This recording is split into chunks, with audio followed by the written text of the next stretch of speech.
شروع اللہ کا نام لے کر جو بڑا مہربان نہایت رحم والا ہے۔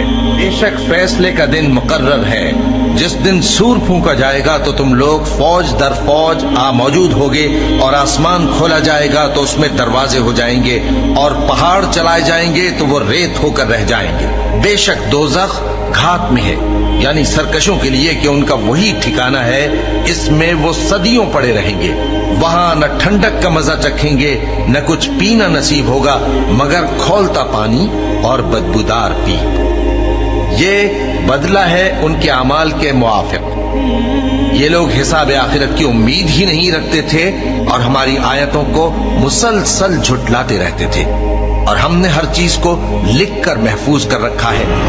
سو اب مزہ چکھو، ہم تم پر عذاب ہی بڑھاتے جائیں گے۔